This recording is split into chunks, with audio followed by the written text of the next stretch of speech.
So நான் முன்னாடியே சொன்ன மாதிரி கொலை பண்றதுக்கு பிளான் எல்லாம் பக்காவா போட்டு முடிச்சிட்டாங்க. இப்போ தன்னோட விக்டிமா ஒரு ஃப்ரீலான்ஸ் டியூட்டரை தேர்ந்தெடுக்கிறாங்க. அந்த ஃப்ரீலான்ஸ் டியூட்டருக்கு இவங்க கால் பண்ணி என்னோட 9th ஸ்டாண்டர்ட் படிக்கிற பொண்ணுக்கு ஹோம் டியூஷன் வேணும். சோ நான் என்னோட பொண்ணை உங்க வீட்டுக்கு அனுப்புறேன். நீங்க பார்த்து பேசி வந்ததுக்கு அப்புறம் நம்ம நாளையில இருந்து டியூஷன் ஸ்டார்ட் பண்ணலாம் அப்படின்னு சொல்லியிருக்காங்க. இப்போ அவங்க ஆன்லைன்ல ஆர்டர் பண்ண அந்த யூனிஃபார்மை போட்டுட்டு அந்த டியூட்டர் வீட்டுக்கு போறாங்க. வீட்டுக்குள்ள போனதும் அவங்கள கத்தியால குத்தி பீஸா வெட்டி ஒரு கார்பேஜ் பேக்ல அவங்கள போட்டுட்டு அதை ஒரு சூட் கேஸ்ல போட்டுட்டு இவங்க வெளியே வந்துடுறாங்க. அது மட்டும் இல்லாம அந்த டியூட்டர் காணாம போன மாதிரி ஃப்ரேம் பண்ணும் அப்படின்றதுனால அவங்களோட மொபைல், பர்ஸ், ஐடி கார்டு இதெல்லாமே கூட அவங்க கூட எடுத்துக்கிறாங்க.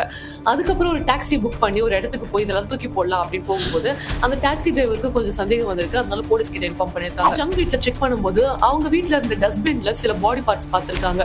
அப்பதான் இவங்க கொலை பண்ணிருக்காங்க அப்படின்னு முடிவு பண்றாங்க. யாரை எதுக்காக கொலை பண்ணிருக்காங்க அப்படின்னு இன்வெஸ்டிகேட் பண்ணும்போது அந்த டியூட்டருக்கும் இவங்களுக்கும் ஏற்கனவே ஒரு சண்டை இருந்ததுனால இவங்க கொலை பண்ணிட்டாங்க அப்படின்னு சொல்லியிருக்காங்க. பட் ஃபர்தர் இன்வெஸ்டிகேஷன்ல தான் தெரியுது ஒரு மோட்டிவே இல்லாம கியூரியாசிட்டில கொலை பண்ணிருக்காங்க.